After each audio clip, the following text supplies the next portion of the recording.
Hey, you know me. It's Dr. Cheryl BryantBruce MD, and you are listening to Chatters That Matters.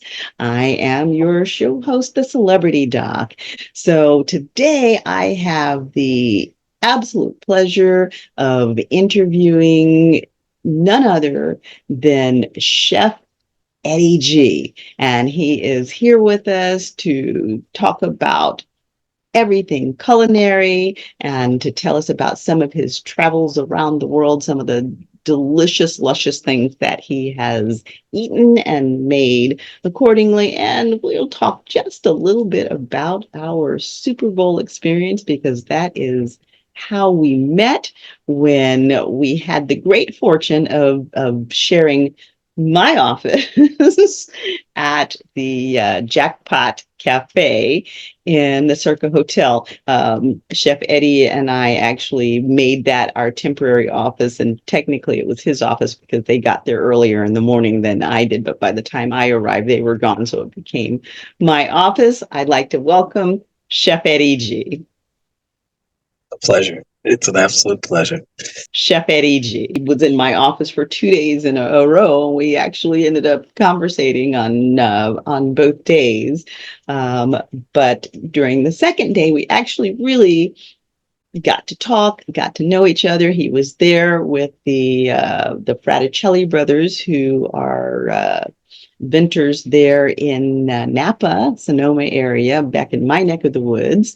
And so we had a really good conversation, but a lot of our conversation was about the Super Bowl, because we were all in for Super Bowl Media Week and the Super Bowl events. And you all had an amazing event by the poolside. So tell us a little bit about that. Well, anywhere I go, we're on the road about 300 days a year. So anywhere we go, I try to find a mobile office. So it's in a mobile office and a mobile kitchen. I need that instantly. And it was so funny how we met each other at the Circa and just hit it off. And we were sharing office space, and you were working and we were working. And, the events, we got into town. We were there for I think a little over a week. I think I got in on Monday and left on a Monday, and one event better than the next. We had some great networking events. The food was out of this world. A lot of different, just host events, and just pairing the wines with the foods, and that's kind of my sweet spot. I just love events that are more upscaled, past hors d'oeuvres. That's, to me, a fluid, moving around party. And a lot of the parties that we were at and hosted, that's what they were. So, and to me, that's the greatest thing, is you get everybody around, moving, eating, talking, networking, and kind of like we did, and it's it's such a blessing and such an honor. And Las Vegas hosted an unbelievable event this year. And this was my 15th consecutive Super Bowl, more than Tom Brady had. So, Okay. but it was definitely fruitful for sure. Was it your favorite Super Bowl? I don't know if it was my favorite. Believe it or not, the New York, I did the commissioner's dinner. We were involved with that dinner in New York. That was a really great Super Bowl. Again, it was in my backyard, so there was a lot of perks to it being here in New York. But yeah, I tell you, it might have been up. It definitely was up there. And it was weird because all of us kept saying, I'm not sure how Vegas is going to handle a Super Bowl with all the other things. I mean, there had been thousands of activations a night while we were there, So for Vegas to shine like it did, especially right after Formula One, too, it was they did an, other than the weather being a little cold and wet in Vegas, which is kind of weird, you couldn't have asked for a better week. Yeah, they really, really outdid themselves. I was very impressed, and it was just a load of fun. Met some incredible people with incredible stories. So it was very exciting. And then we had that exciting game to go along with it. And even though I was rooting for the 49ers, I wasn't disappointed. Don't bet against Pat Mahomes. That's the do not bet against Exactly. Pat Mahomes. You can't do it. Can't do Exactly. it. And nail biting all the way till the end. It was a great game. And I'm not mad at Kansas City because they played their They game and it deserved was it. it was excellent. And I nobody could throw a rock at my 49ers either because they played their game. It was just a great game. That halftime show was just Yeah. off the charts. Picture And nailed it. Yeah. yeah, it was really, really good. So I have to give a shout out. We saw the Jason Derulo concert the night okay. before, and Uh-huh. it was cold and wet and raining, and it Yes. was like in this outdoorish, indoorish warehouse type thing. There were less Uh-huh. than 250 people at this event by the end, and it Wow. was out of this world. Out of this world. Wow. Yeah. Cool. Cool. I Yeah. mean, really some good events happening that week and just a lot of fun going on. Now, one of the things that was going on was a lot of food, and that is exactly what you do. And so let's shift gears and talk a little bit about food. And I'm going to throw a little bit of a rivalry in there because you have eaten food and prepared food from all over the world. East Coast, West Coast, who has the healthiest food? So the first filming that I did when I first started 15 years ago, we did a couple of episodes of a show called Coast to Coast Cuisine, and Uh-huh. it was me. It was me, a restaurant chef from New York, and my best friend, Chef JR, who was a private chef out in California, and Hmm. he went to the number 2 culinary school, the CIA Culinary Institute, and I went to the number 1 school, Johnson and Wales. And him and I have nothing in common, and we always noticed that whenever we cooked, we always prepared totally different meals. And the West Coast definitely prepares more healthy meals. I believe it's the same as the islands. You know, you get that Yes. same fruit-based, vegetable-based, seafood-based for the most Hmm. part. Hmm. I don't want to generalize, but for the most part.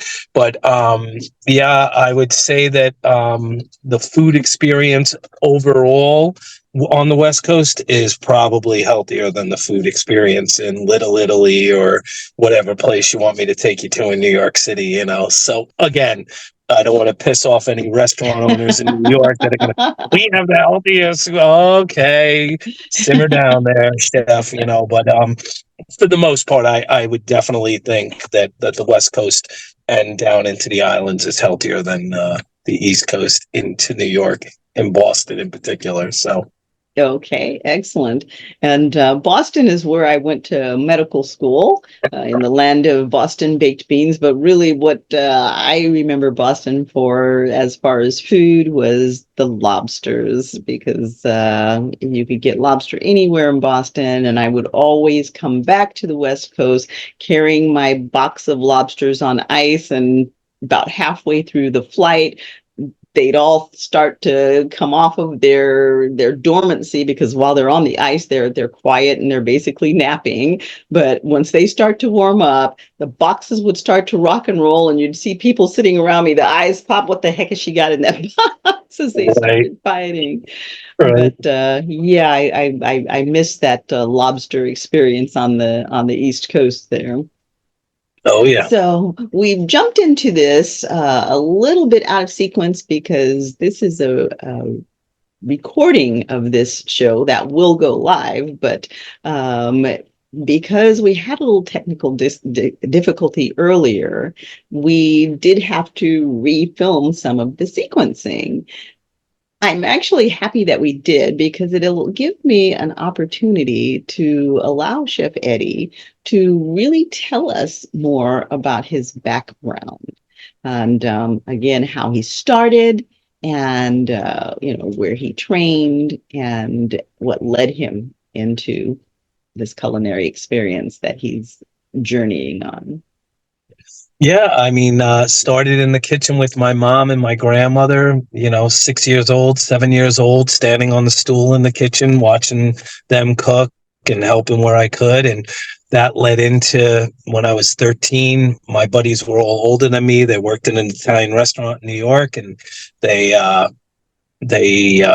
wanted me to work there with them. A dishwasher position opened, and my folks said, "Yeah, if you don't have school the next day, you can work the night prior." So, what started as a summer gig has gone on a long time since I was 13 years old, and I've owned 5 restaurants, and about 15 years ago, I got involved with the Food Network, and subsequently got involved with the NFL almost immediately, 3 months, 4 months after that.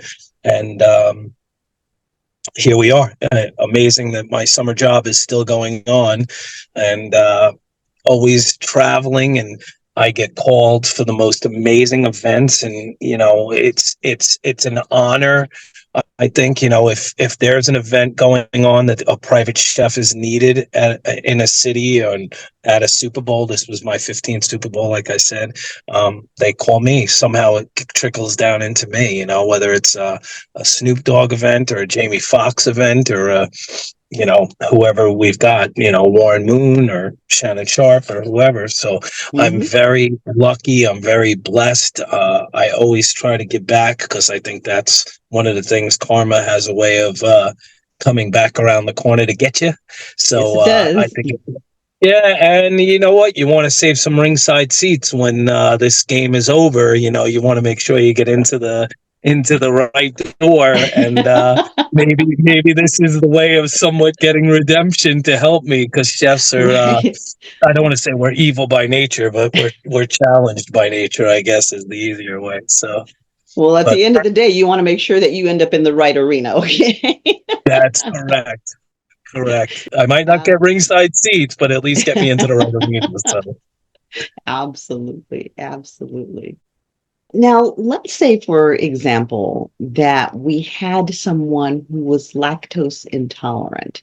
But so many of the dishes have cream sauces. How do you work around that?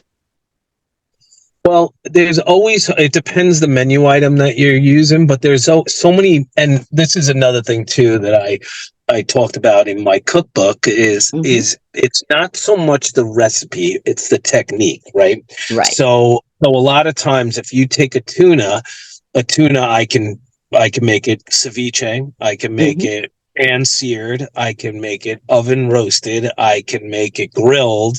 There are so many different options, and I think now so more than ever, you can get around almost every single allergy, because now Right. there was no allergies 40 years ago. Now Right. everybody's got an allergy of something, whether it's Hmm. seafood, celiac, gluten, Yes. whatever, what nut allergies. So there are so many different ways with different cooking techniques to get out of sauce on the side is an easy one. No sauce on Right. whatever. We're doing a salmon. Hey, most people that are stomach sensitive to some degree or have some kind of allergy, they even know the way around it. Can we just have no sauce? Can I get lemon on the side or something if it's Right. seafood? So there Right. there are so many ways around it these days that most chefs are prepared for. We have the option, even as simple as when you have a dairy allergy, which is common, instead of us doing a saute of broccoli in a garlic butter sauce, just steam it, bam, Hmm. nice and easy, bam, onto the plate, out the door. We didn't even miss a step on the line. So Right. there are so many different options now for when you do menu creation, I guess, Uh-huh. to get yourself around those allergies or whatever it is. It's a lot. Sometimes it's even dietary. So Right. somebody Oh, doesn't yeah. want gluten, somebody doesn't want whatever. So Absolutely. Absolutely. And then, I mean, one of the things that used to be an issue, I'm pescatarian, so I don't eat meat, and it's not because it's a fad kind of thing. It really messes with my stomach, always has. So I pretty much avoid meat. And a lot of times in the past, even the vegetables were prepared with meat. Now that's not so much the case. I'm finding that pretty much everywhere I go, any vegetables that are prepared, they usually are not prepared with meat.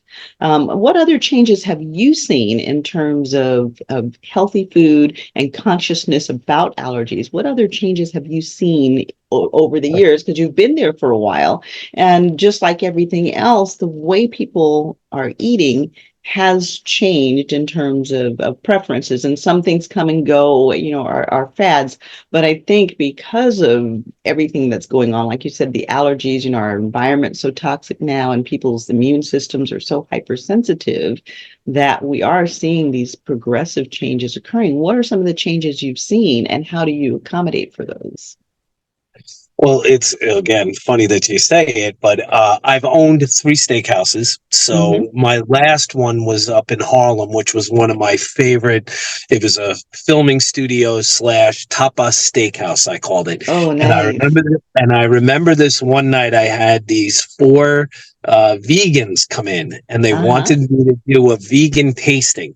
And I nailed it. I knocked it out of the park. But it's Wow. weird because over the years, there have been so many food trends that change. Mm, Just think like yeah. 20 years ago, you would never have put a blend in a bottle. You would either have Right. straight cab, straight zin. Now you have blends that have 7 different varietal grapes. If you had told somebody that Yes. 25, 30 years ago, they would have been like, yeah, out your mind. Their hair And would then have it stood was the up. same thing. Right.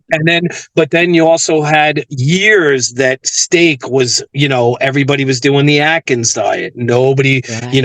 every Atkins, meat only. Then you Right. get the next, and it was everybody was doing the pasta diet or the bread diet. So I think you go through these 7 or 8 year cycles I've noticed over the years. But with that being said, to me, the pescatarian diet, I think it's the most common that I see. Hmm. Again, I'm out in Montauk, New York, which is a seafood capital of the world. So it's Right. kind of easy to make everything seafood. That's all I eat during the summer.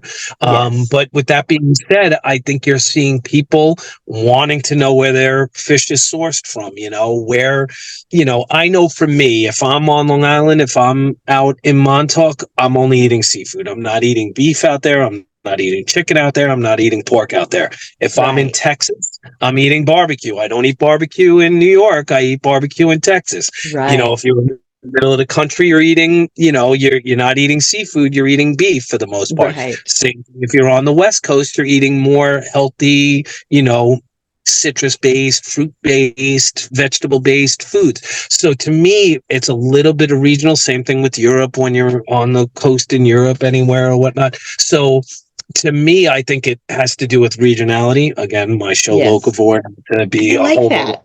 I but really like that. yeah, it's all about locally sourced. And the coolest thing is we fly into an area and we learn about what's locally sourced, and then I put my Right. spin on it. Hmm. So I love that. I love the seafood component to, because pretty much that's the world food. We're surrounded by oceans, groupers in every water in Hmm. the world, groupers in all waters.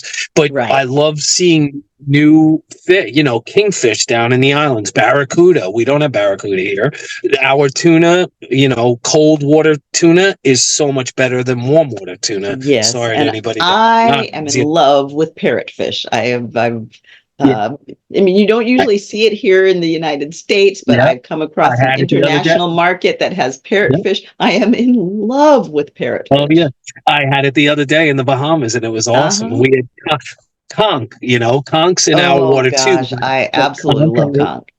me too. And we added conch salad, conch fritters. We added in Uh-huh. it was almost like a fish and chip they made with Right. I was just telling this story tonight. So to me, it's all regionally sourced food. And then, like you said, I think if you ask, I'll bet you that pescatarian is probably one of the biggest diet trends or food trends, if you will. And Hmm. I love it as well. Don't get me wrong, I Hmm. don't mind a steak every once in a while, but Yes, yes. And everything in moderation. Yes, and I mean, I love what you say about locally sourced because that is one of the things I say. You know, people talk about organic, and that's really cool, but it's hard to get anything that is really organic, even if it's coming off of an organic farm and they're not using pesticides. You know, it rains on the farms and the pesticides are being picked up in the rain, and the rain is indiscriminate as to where it dumps it. You know, pesticides are being leached into the soil, various other things are being leached into the soil, so it's very hard to get truly organic. It's nice if you can get it, great, but you know, even truly organic is not pure.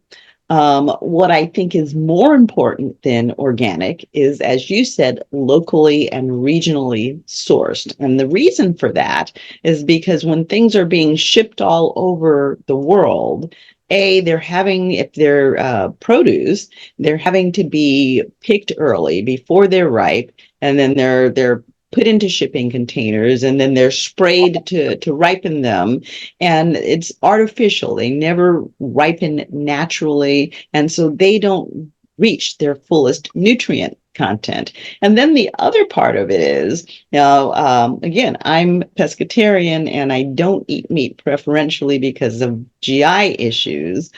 But if I'm in the middle of the country in Texas, I'm a little bit reticent about eating fish. Why? Because it's being shipped from somewhere else. And even if they say it's the fresh catch of the day, chances are it's been sitting a while. And one thing that you don't want is fish that's been sitting for too long, for lots of reasons. One, because it can actually cause you to be sick. Two, because it loses flavor quickly as the amines or the ammonia builds up in the fish. So your richest food sources come from the regional areas. That I always say, eat as close to the ground as you can. The closer you get to them picking it, or the closer you get to them harvesting the meat, the fresher it is, the better it is for you. Now, I have a meat question. This is taking another turn, just because I'm curious about it. I grew up out of country. My father was in the military, and when I was a young thing, I was in Izmir, Turkey. And so we ate filet mignon a lot. One of the things that I've noticed, because for a while here in the US, filet mignon was a top cut, and if you were going to have a steak in a fine restaurant, you were going to get a filet mignon. But I don't see that as often now. What has changed with that? And then the other meat question I have is that everybody talks about the Kobe beef. And I took my father out to a restaurant here in Sacramento, and, I got him dinner with the Kobe beef. And that was when I learned that there are two types of Kobe beef: the American Kobe beef, or I think it might even be called California Kobe beef, and the true Japanese Kobe beef. And so while the dinner was flavorful, Dad did not finish his dinner because he got tired of chewing. It was really, really stringy and tough. And I did taste it. Again, the flavor was great, but it was like chewing shoe leather. So, can you talk to us about meat choices there? Well, I'll answer the filet mignon one first, only Okay. because filet will probably always be the most desirable and most expensive cut of Mm-hmm. meat. Um, the thing that you're seeing probably over the course of the last 20 to 30 years is that every part of a cattle is being used now. Terrace Right. major, which I'm not sure if you've heard of, but there are so many little parts that they either ground for chopped meat Mm-hmm. or cut and find. Like tri-tip was a steak that really wasn't around back 30, 40 years ago. Right. And now, so now every part of the beef of the cattle itself is being used for is edible. I Uh-huh. mean, We're even using bone marrow, for goodness sake, So, Right. so, so filet will always be dollar for dollar when you break a domestic regular, either Black Angus or regular cow Mm-hmm. down. Filet mignon, that tender loin is less fatty, usually a greater it's extremely tender and it's incredible. It's a great tasting piece of meat, especially if cooked right. Right. But to me, filet mignon will always be the top of the top. But with Okay. that being said, short rib, you take that short rib and you braise it in Cabernet for, 5, 6, 8 hours, 12 hours and let that thing break down. There's not a more tender piece of meat. That ribeye is another one. The New York shell steak, the short rib, and where the from the short loin comes the porterhouse and the T-bone. So Mm-hmm. to me, when you have all of these primal cuts, filet mignon is always going to be the creme of the creme. With you eating a piece of Kobe beef that wasn't good, that wasn't prepared right. So Okay. Kobe beef has enough fat ratio in it where if it's cooked perfectly, not well done, well prepared Right. right, that should not be stringy. You should put it on your tongue. You should taste what the cattle ate, and it Mm-hmm. should melt in your mouth. With that Okay. being said, I work with a company out of North Carolina called Wilders, and Wilders does a Wagyu beef, and Ah, their yes. cattle is probably one of the best meats I've ever eaten. Even as a steakhouse owner, I've owned 3 steakhouses, like I said. Mm-hmm. To me, you can't eat steak often. Right. Once a week, maybe every other week, better. Maybe once a month these days is what I want. So I think you got to be very careful with the cholesterol and all that stuff. But then again, you Yes. look at the Atkins diet, like we talked about, or even Mm-hmm. keto. Mm-hmm. Everybody's doing this keto, which to me is a modified Atkins diet, but it's Right. all meat based, So, but Yes. they're, to me, a great chicken, a great lamb, some of these other pork I even love. So there are Mm-hmm. so many great food choices, but to do it like we talked about, locally sourced, to Right. know where it comes from. But on that one that your dad ate, I'm going to say that wasn't prepared correctly. That's the word they Okay. use.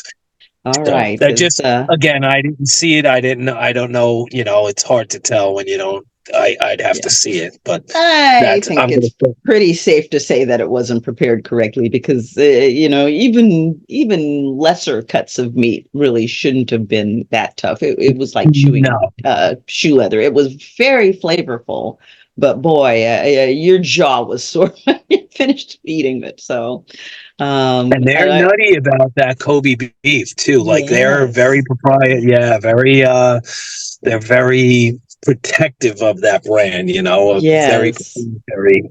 Yeah, they want to get that yes. right. So.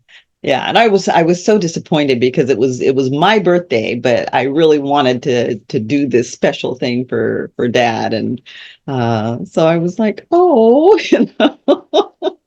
so I owe him a good Kobe beef next time. Yeah, yeah. If you can find Wagyu, true too. Try a Wagyu or a good. To me, in America, Black Angus steak, you can't go wrong with the Hmm. prime Black Angus steak. You can't go wrong with it. And Right. any prime ribeye, porterhouse, you name it. And it's if you got a good chef in there and it's purchased correctly and stored correctly and aged correctly, there's nothing better. Right, right. And as you're talking about the Black Angus steaks, and you asked me about the Terrace Major and the whole bit, it made me smile because I actually, prior to deciding to go into medicine, um, in school, I was an animal science and wildlife and fisheries biology major. So we had to learn about all of that and how the meat and all was processed and all of the different types of cattle, whether they were Black Angus or Herefords or whatever, the case may be, and even the types of meat that came off of, each one and why different ones were preferred. So that took me back a long way. Well, you just took me back to culinary school where because in my steakhouses, we cut down meat, but we didn't Right, cut down, a half of a cow. Where in right. culinary school in our butchery classes, we got a half cow delivered and had to break Yes. the cow down, So you just brought me back to culinary school. So Yes, yes. And welcome those back to culinary school. so those are kind of fun memories. Now Yeah. let's talk about fruits and vegetables. When you're preparing dishes, how do you decide what fruits and vegetables that you are going to put together to bring the flavors together the most? And a lot of people, they don't cook. They're afraid of cooking because they're afraid of doing something wrong. And, for me, cooking is like art. You can't get it completely wrong. And if you do get it completely wrong, well, it's a learning experience. And the next time you paint, you won't paint it quite the same way. Right. So what are some of the things that you've paired that are your absolute best flavors? And what are some of, I mean, even chefs make mistakes, people. Even the best of chefs put together some things that just don't work. What were some of those disasters that didn't work for you? We don't make mistakes. No, it's always a learn. You know what? I learn this often in life that you always have to be learning. Then and Yes. that's the biggest thing. But one of the things, like you said, it's like an art. But you Hmm. eat with your eyes, right? Yes. So to me, like if I'm preparing a scallop dish, and I Hmm. was thinking this tonight, and I wanted to do just say a blue cheese dressing with it, right? Hmm. Like a blue cheese cream sauce or something, white and white, right? So on the Hmm. plate. So I would maybe blacken or pan sear or something where you bring in another color. So a lot of times Right. what I'll do is if I'm doing like a medley of vegetables, like like a ceviche is a perfect Hmm. example, right? So if I'm doing a shrimp and mahi ceviche, let's say, I'll use like a yellow pepper, green pepper, red pepper. My mouth is watering. And a red pepper, maybe a little tomato in there and cucumber, right? So and then the citrus, like hit a little bit of use some orange citrus, some lime, some lemon in there. So when you look at it, you see all these different colors and all that stuff. I just did the Right. boat show, and ceviche was one of the ones I did, and I did it breaking down a whole bunch of multicolored peppers in there, and like just looking at it, it was like, oh my god, that tastes incredible. So when you use Right. that, that's half the game is the color mixture. So I usually, believe it or not, start with the color of what this plate is going to look like. Like I'll never put something yellow with yellow or brown with brown or whatever. Right. I'll always do like different colors to try to mix and match on the plate. And then it becomes the next thing is kind of like the crunch, because you want different textures. You want a little bit of a bite here, and then it comes into now let me build the flavor profiles in. So if I was going to do like like a I don't know, like a blue cheese beurre blanc on that scallop, like stuffed Hmm. mussels or something like that, or Hmm. mushroom. I might hit it with some Cajun dust, like get a little red in there, So Hmm. try to pick that up. Right. And so what I try to do is think with the eyes first, and then I go with the textures second, and then I try to build the flavor profile in after, whether it's a sweet flavor, like dropping a mango into Hmm. the ceviche. So you got a little bit of heat in there, and then you got a little bit of sweet in there. I Hmm. love cooking with like a honey, soy, sriracha, maple syrup, and then I did a for Shannon Sharp with this cognac. And I think we talked about this. And then we Hmm. did it like I did this reduction, and it came out to this. Yes. Oh my God, it was out of this world. So like a lot, and Shannon Sharp was pissed that I made steak au poivre using his cognac. But Mm-hmm. so what you do is you try to build, like I said, I think I start with the visual first, and then I go into texture maybe second, and then the flavor profile third, because that's kind of easy, because you can build in the sweet, the heat, whatever you need to do, you can kind of move around, if that makes sense, Mm-hmm. so if that makes sense. Absolutely. And Absolutely. hopefully, And did that answer the question? I feel yes, like I went off the rails for that. it actually, we kind of went all around the world, but you did answer the question. You actually answered some other questions that I was getting ready to ask, and you made a point that I like to bring when it comes to foods, and particularly when we talk about fruits and vegetables. One of the things that I say is eat from the rainbow. And, visually, when chefs do this and they're putting together different color fruits and vegetables and such, what they're doing is creating a healthier nutrient source, because all of those fruits and vegetables, they are the only way that you can get antioxidants in your diet. And antioxidants are super important in protecting us from inflammation and from what's called free radical damage. I mean, think about someone running up and stabbing all of your cells with knives. That's what free radicals do. And antioxidants are the shields that protect your cells from the knives. And when chefs are putting together all of these flavors and colors, those colors are representative of different antioxidants when they're in the fruits and vegetables. And the other thing that you were saying was in terms of the flavor profiles, adding these colors in, the visual perception of food. When we think about food, we think about it in terms of taste and our taste buds.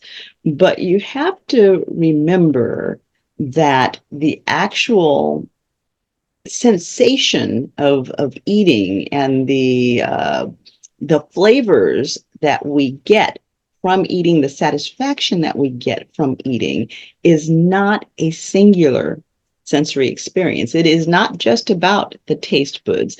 One of the things that you as a chef, I'm sure, have to think about is, what is this food aroma going to be? Different aromas create different sensations of taste. And that visual, I mean, we don't think about visual being connected to palate, but you can prepare the same meal and slop it on a plate. And this has actually been scientifically shown. They've done research that showed this. You can use the same ingredients, slop it on a plate, or you can have it nicely prepared and arranged so that it creates a beautiful visual plate. And what happens is that the perception is that the food that's slopped on the plate does not taste as good, even though they're the exact same ingredients, the exact same preparation, but the presentation being different, the eye tells us that that food does not taste good.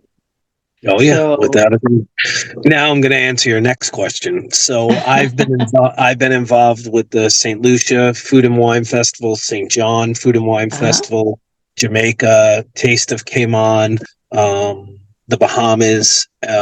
So all of these different food and wine festivals with different seafood and different vegetables and whatnot, and that's probably my favorite area of the world to prepare food from, because you do get all of these colors of the rainbow and you do get all this fresh seafood and all of that. So to me, it's so bountiful down in the islands of, we're so fortunate to be 3 hours away from, some of the best eating in the world, especially as a chef. It's like, oh my God, the foods that you get to choose from, the parrotfish, the red snapper down there, the kingfish that's down there.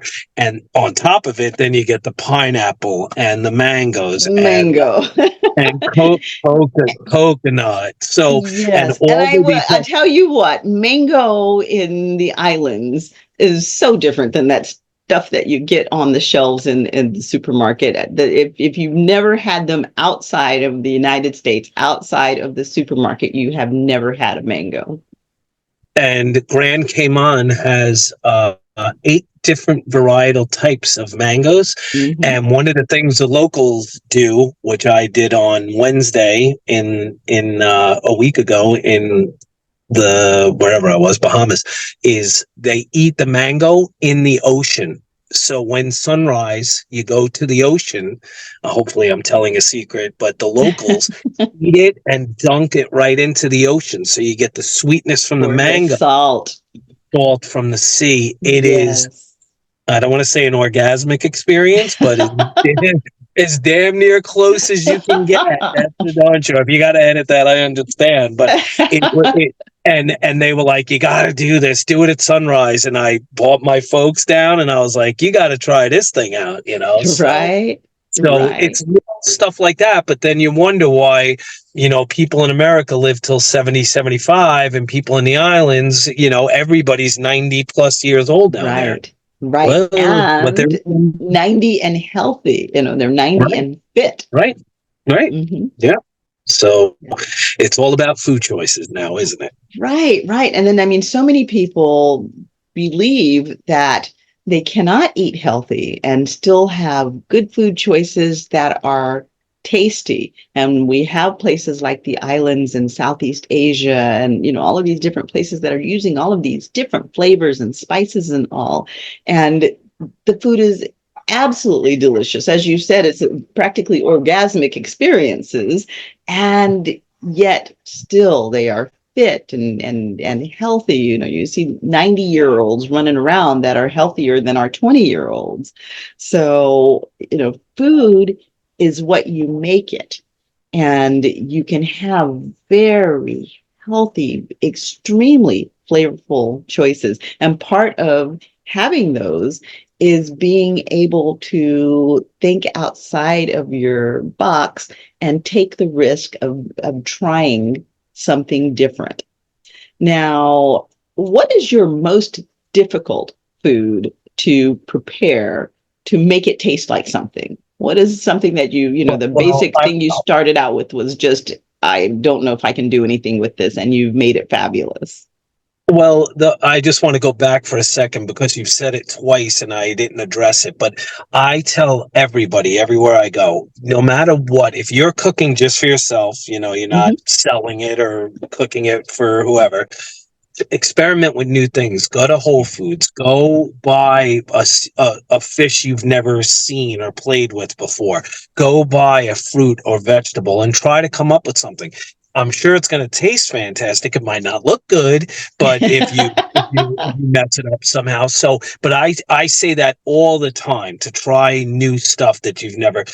But I got to be honest with you, and we're kind of fortunate because the way that when I do travel and cooking, and again, 15 years of the travel culinary part of what I've been doing is usually I'll taste something prior. So the biggest challenge I have is if I'm given something and somebody says, here, make something of this, Right. Well, I'd love to see what the taste profile is of this, Yes. And a perfect one when we filmed in Haiti at the Haiti Food and Wine Festival. I failed to mention that one, but the John mushroom that's down there, and that mushroom I had never seen before. I had never cooked with before, and I wanted to eat it in a restaurant to try to see how everybody. Let me see how you guys prepare this and see what it's like. So a lot of times, the only challenge if I got one shot at it, then I'll try to figure it out because, and I know this, I don't want to make this simplistic or whatever, but a lot of times if you have a white fish, like a striped bass in New York, that striped bass is going to eat similar to like a Chilean sea bass. It's going to eat similar to a kingfish down in the islands. It's going to, preparing it wise, it's a sturdy white fish that you can pan sear. You can throw it on a grill, it's not going to stick, so, and then you get some flaky fishes like the fluke here or the parrotfish down in the islands, so it's a matter of once you have the the technique, like we talked about earlier, it can resonate with other brands of fish, if you will. So a Mm-hmm. lot of times I just need to know what does that thing taste like? What's it supposed to taste like? And then, okay, let's go get it, So if Mm-hmm. that, Mm-hmm. hopefully that answered that question. So, Yes, it did. Yes, it did. Now, you're traveling all over the world looking at these different locally sourced foods. And I grew up out of country. And so I saw some different cooking techniques and stuff. And there were some things that were being done in other countries that added both flavor to the food, but again, added nutrients to the food. One of the things that I liked in terms of flavor was rice being cooked in bamboo. And in terms of adding nutrients to the food that was cooked and wrapped in the banana leaves and then steamed into the banana leaves. And so you receive the richness and the flavor from the banana leaves, but it also imparted nutrients. What were some of the things that you've seen in the various different locations that you've traveled to that you would say were both healthier ways of preparing food or that they were ways of adding nutrients to the food while adding flavors? well, while you were saying it, I thought of two different things. We were in Italy filming over there, Mm-hmm. and we made a pesto where we Mm-hmm. literally took the blender, went into the garden, and started picking like the basil and picking the garlic out of picking the olives from the trees and Uh-huh. grabbing the olive oil that was just pressed. So, and then made this pesto out of that. But the one thing that sticks in my mind too is we were down in Belize Mm-hmm. and they took the spiny lobster, they Mm-hmm. deshelled the tail, and they wrapped it in banana leaves and they steamed it. And then they Mm-hmm. took rice and they used coconut milk in the rice and it Yes. pepper, Yes. very, very peppery. And it Mm-hmm. was the wildest thing that this concoction came up when we were done with it, and it was, I can still taste it in my mouth, and it's stuff like that that I love. That's one of the reasons I want to Mm-hmm. spend, like, I would love to go to Asia for a good 3 months and Mm-hmm. really get into the culture of seeing how their meals are prepared as well. But I Mm-hmm. think when you start seeing stuff like that, and then again, it's learning, but it's also learning. I could do that with the Chilean sea bass. I can do Yes. that with I can do that with scallops. I can do that. You can use other stuff. So that's, I think, one of the things where again it comes back to technique. That you can really learn a lot, I guess, and eat good. Right. you know. Right. Absolutely. Yeah. Now, do you have a tip for our viewers in terms of things not to do?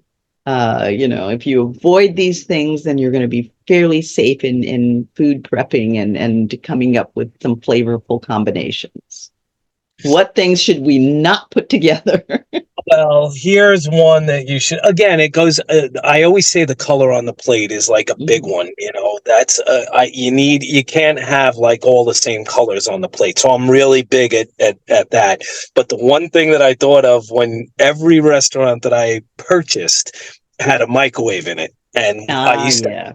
I used to have this throwing away the microwave ceremony where everybody would come in and we would have like this lifting it and taking it, and everybody would take it to the garbage and get rid of the microwave. So to Yes. me, you should never use a microwave ever. There's no need to ever use a microwave in your life. Anything that brings food to 150 degrees in less than 10 seconds, that food, there's something wrong going on there. I can't tell you Yes. what it is, but I can Yes. tell you not to unplug the machine and throw that machine in the garbage. So that would Yes. be, if I was telling your people what to, anybody that's listening, with that would be my tip.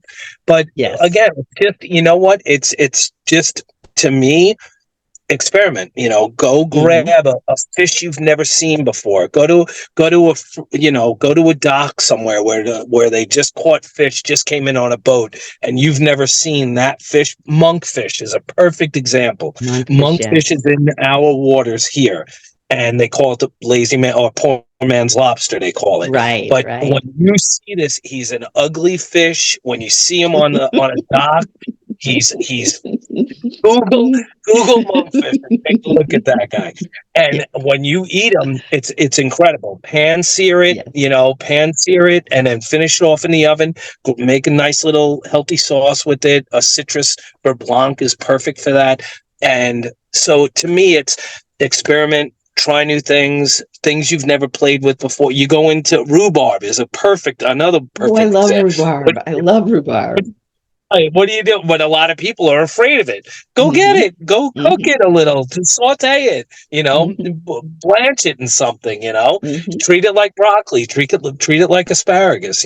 So to me, it's about trying stuff, experimenting, especially if you're cooking for you and your wife or your husband or your boyfriend, girlfriend, whatever. Your family. Put it together. Go figure it out. Make the plate Hmm. look good and the worst thing it's gonna taste good. It might not look good, but Right. try to figure it out. And then once you get those techniques down, pan searing, sautéing, whatever it is, you can apply it to other proteins. Hmm. Absolutely. How do you feel about durian? It's weird. It was where did I cook it last? It's to me, I love all fish. I haven't met a fish I haven't liked. So um it's got a lot of the qualities of our flounder here. Hmm. Uh, but even like we were in Spain with sardines, and they Hmm. had so many different Yeah. varieties of sardines, Hmm. and it's just to me, go somewhere, see what the local stuff is, and get it. If you're, I know you're a Yeah. pescatarian, but if you're down, in Texas or in the middle of the country in Vegas, get something locally sourced. Hmm. Here's a good one. We had a shrimp sponsor at the Las Vegas Food and Wine Festival, and Uh-huh. the kitchen was packed with the Bobby Flays and the Guy Fieri's and all the whatever's in the kitchen, and I couldn't get in the kitchen. I couldn't schedule kitchen time. Uh-huh. So shrimp was one of the things that was a sponsor or whatever. Shrimp was around, so they were like Yes. something with shrimp. So I was standing outside and I saw some workers in the field, and I was like, "Do you know what they're picking?" And the guy was like, "I have no idea." So I walked over. My Spanish came in handy, my kitchen Spanish, and my 8 years of studying Spanish. They were actually cooking paddle. They were harvesting paddle cactus. So Uh-huh. I took the paddle cactus. The guy gave me a case. Because he loved my Spanish, gave Yeah. me a caja of paddle cactus, and I Yes. had a bunch of interns. We cleaned up the cactus. I wound up grilling it. I did a cactus and shrimp ceviche Oh, that that people sounds at heavenly. the Las Yeah. Vegas Food and Wine Festival that people were losing their minds over. So it's stuff like that. Like think outside. I always try to come up with a new menu item that nobody's ever done before. And then I Yes. Google it. And if it Hmm. doesn't come up, then I'm like, bam, I got a new one here. So Uh-huh. another one, I did the Santa Monica Food and Wine Festival. And I was trying to figure out something cool to come up with. And I thought of a grape and scallop ceviche. So I took Okay. the grape and I sliced the grape nice and thin. I got like 5 cuts out of a grape, and Uh-huh. I marinated it with the scallop. I sliced the scallop down. Do you know that the scallop got stained? It looked like rainbows on the scallop from the grapes, from Oh, the different grapes. And everybody was like, this is yeah. the coolest thing. And I had no idea that was going to happen, but I was like, oh yeah, I practiced that. I knew that was going to happen. So, Right. it's thinking outside the box. It's coming up with new, different, creative ideas. It's learning techniques and then applying different stuff. So Okay. Now let's talk about bitters because in the US, um, culturally, we don't do a whole lot with bitter foods, bitter melon or um, bitter greens, things of that nature. What do you Yeah. do with bitters in order to make them more palatable to the American taste bud? Don't tell anybody this, but I'll tell Okay. you this. But a lot of times, what I do if I'm cooking anything that's bitter or cook with bitters, a lot Hmm. of times, and you'll love this, is citrus actually is a Yes. great like in the middle there because Yes. for some reason, bitter and citrus, it's like sweet and sweet, Hmm. hot and sweet. It's Yes. to me, it's almost that same peanut butter and jelly-ish type thing. It Yes. shouldn't go together, but at the end of the day, like if you do something with like a pan-seared salmon, let's say, you do a pan-seared salmon and you deglaze the pan with some bitters and then Hmm. citrus, maybe even a little white wine in there too, and then Hmm. create a pan sauce out of that with the fond, they call it at the bottom. Um, to me, there's nothing like it. So a Right. lot of times anything bitter you can counter, you try to find the other side of it. Citrus is a great one. So Absolutely, absolutely. And one of the things that I've found is, and I use a lot of citrus, even more than I used to, um, for those who have diets that are low salt. As Chef Eddie said, he doesn't even use much salt because there are so many other flavorful things you can season with. But for those who are really on strict low salt diets and they still want to stimulate those taste buds that the salt is responding to, the citrus really does a good job with that. And one of the things that I've been doing recently is, we all do the little squeeze of lemon or squeeze of lime here or there. And what I've been doing recently is actually using the entire fruit, slicing it and making sure that I'm keeping the rind on the fruit, because sauteed, once you saute that up, it caramelizes and it is just amazing. It adds amazing flavor. It adds some texture, and it even adds that extra pop of color. So I've been using citrus in that way a lot more frequently now than I ever did. I do the same thing. If I'm making a scampi, I'll squeeze the lemon in and drop the whole lemon in there, do it for Hmm. the whole saute. And then Hmm. what I'll do is I'll take the tongs, pick up that citrus, and because you've cooked it in there, now it's this soft, gooey, it's like soft. Hmm. It's still, you're not going to lose any parts of it, but you Yes. just squeeze that in there and you got all the citruses out of that. There's Yes. no better way to get the citrus out of a thing than sauteing it for sure. Yeah, yeah. Whether And I mean, those oils that are in the rind, that yep, limonene and all of those oils that are in the rind are so healthy for you. So that's, an yeah, absolutely wonderful way of increasing the nutrient value of your food. So, absolutely. if you had just one tip that you wanted them to take away as their healthy eating tip when they're dining out, what would that be? Uh, See, I was thinking this. Here's another little technique that I love, and not a lot of places utilize it. What you'll get is you'll get somebody that'll take restaurants. If you order broccoli in a restaurant, there's a Hmm. really good chance, and I'm not going to say this about every restaurant, so nobody freak out here, but they'll take the broccoli or cauliflower or whatever, they'll boil it and then they'll chill it and it'll be on hold in your mise en place ready for saute, right? So, Uh-huh. because if during your night you need it, you take it and bam, and then you just do it a quick saute and out. About a lot of years ago, I came up with this idea because I was like, well, look at the water that you just boiled that in, all the Yes. nutrients, they're gone. So I Yes. thought, why not incorporate saute into your boil or into your, Yes. it would be, would that be braising maybe? Yeah, maybe. Either Mhm. way, poaching, I guess would be the word. Yes. Hmm.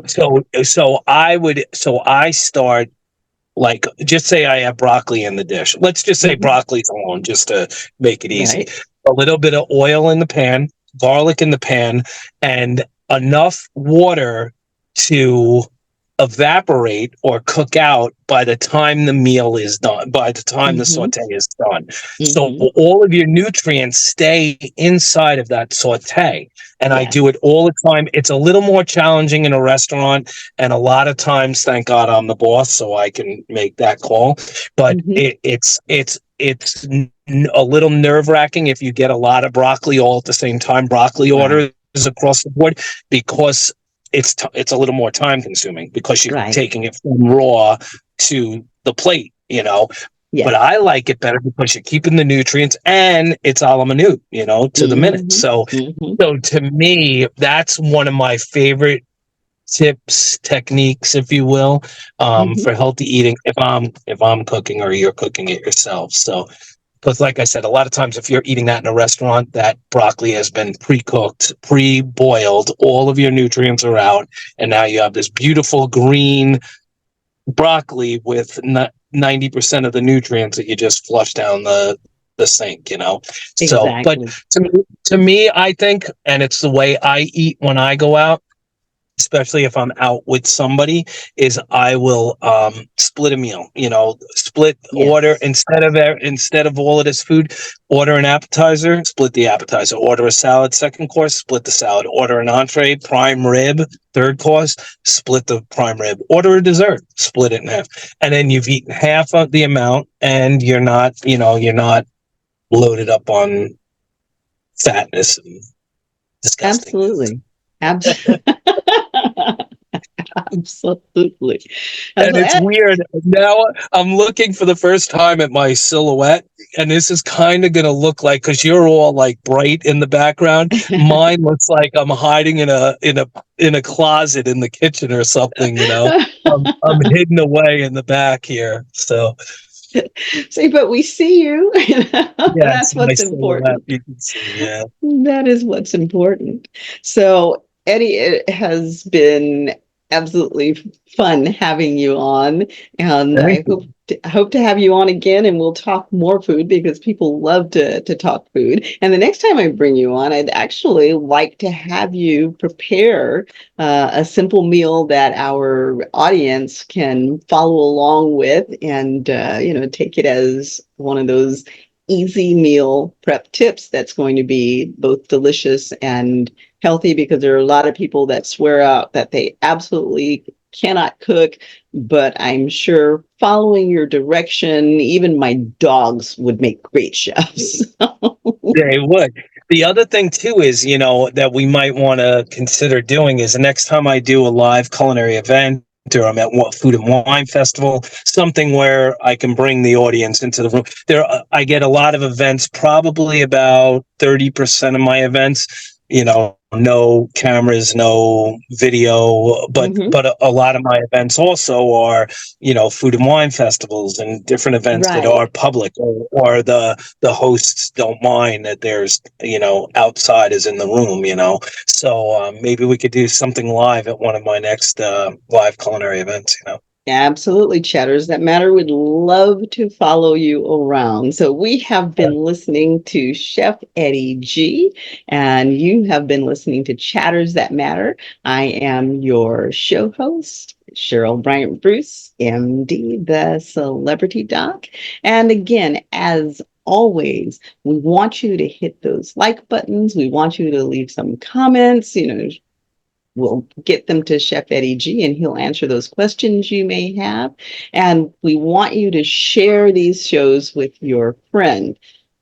Chef, if people want to contact you, if they want to hire you for those amazing events that you give, I mean, obviously you have definitely got a great reference list going there.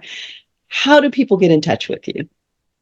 I think probably everything's social media driven these days, from Right. LinkedIn, Twitter, Instagram, Facebook, blah, blah, blah, you name it, it's out there. So, I mean, if you Absolutely. Google Chef Eddie G, that keeps anybody busy, Chef EDDIEG.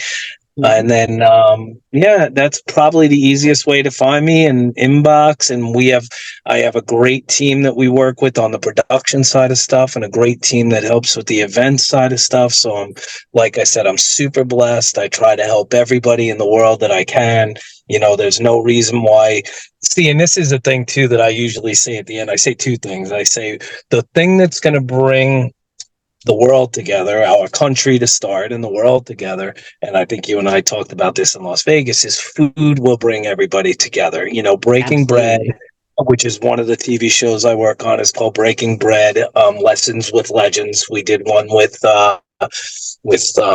Warren Moon, Hmm. XFNO player for the Houston Oilers, and we have Yeah, one coming up, Shannon Sharp. So those kind of situations where let's there's no reason why we can't all love each other and share a great meal and a great bottle of Fraticelli wine from Napa, and yes. everybody get along and talk about all the things. We all have more in common than we have not in common. So let's get that straightened away. Let's work on that.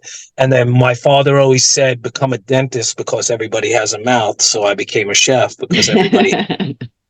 But yeah, Chef Eddie G is a way to find. I'm easy to find, and anything I could do to help or guide people in the right direction or share whatever.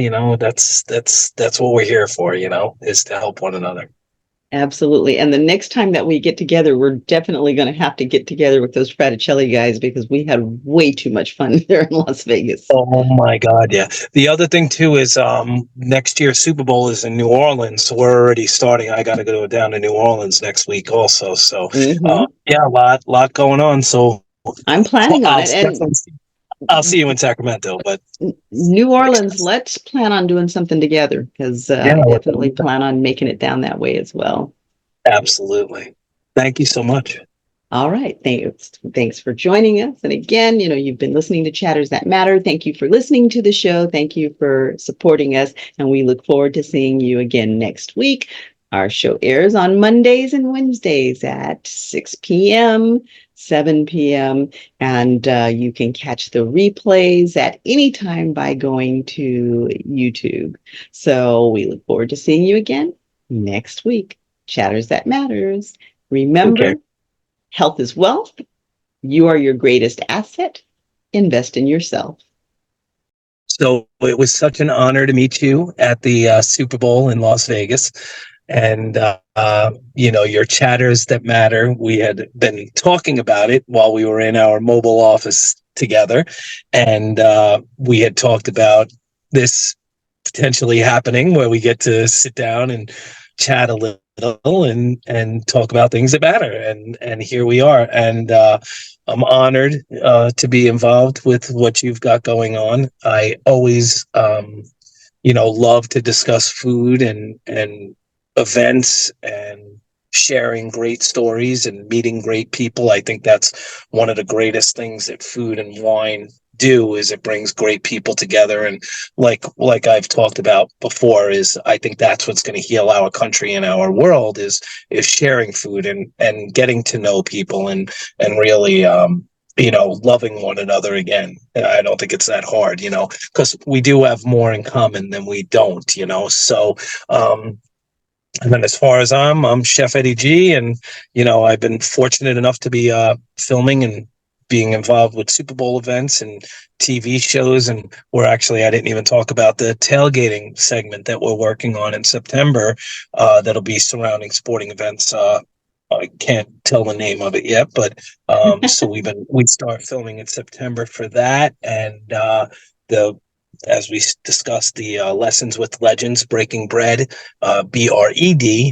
We did one with Warren Moon. We have one with Shannon Sharp coming up. So there will be different athletes and influential people that really don't talk about so much what's going on in their lives now, but more like how they got to where they are in life, so it's not just the sports end of it, it's the leadership qualities of Warren Moon, or his entrepreneurial ways and stuff like that. So it's to me, food and beverage kind of fits into everything, doesn't it? So whether we're whether we're celebrating or mourning or whatever, food is always in the picture. That's the one thing we all have in common on the planet, is we all need to eat. So to me, I love being in the food space. Like you've heard me say, my dad said be a dentist because everybody has a mouth. So I became a chef because everybody has a mouth.